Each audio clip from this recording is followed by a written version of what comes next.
Hey, what's going on, class? In this video, I'll be reacting to Brian Clapp's podcast on cancel versus consequence in the sport industry.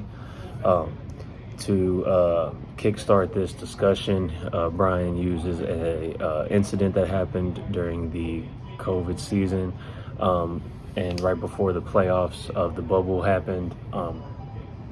Announcers were discussing the implications of the bubble and how it might be good for if you are excited about if you're good with being with your teammates for long periods of time,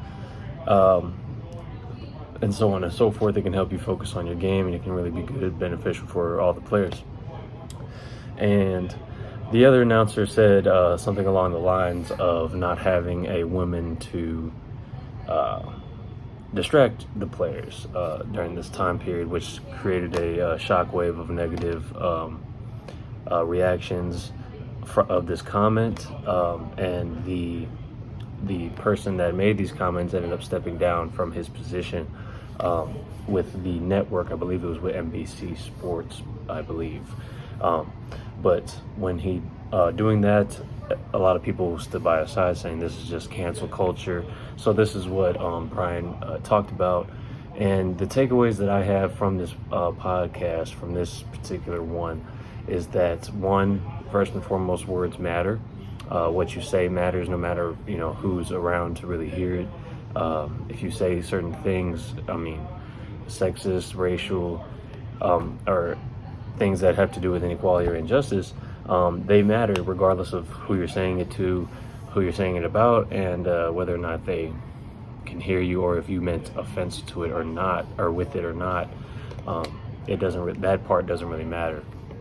The other part that I took away from this podcast was one thing that he said kind of rang in my head when discussing people that didn't understand and thought that this was a form of cancel culture versus a consequence for an action. Brian said, put yourself in a situation where you're not fed.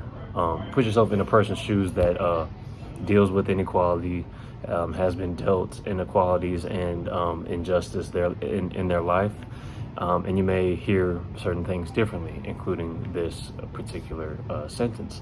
So in my eyes, if you want to differentiate something from cancel culture to a consequence of your action or words, that is one thing that you should do. Look at injustices, look at the overall inequality that we have in America for people that aren't straight and aren't white or Christian. There are in this country there is a lot of injustice and inequality for people that aren't involved or aren't in that set class of people. So it's very important to realize that not everything is just cancel culture, that there are consequences to actions and words, and you need to be able to differentiate the two and understand why certain things happen. That's all I got, guys. Appreciate you guys taking the time to listen.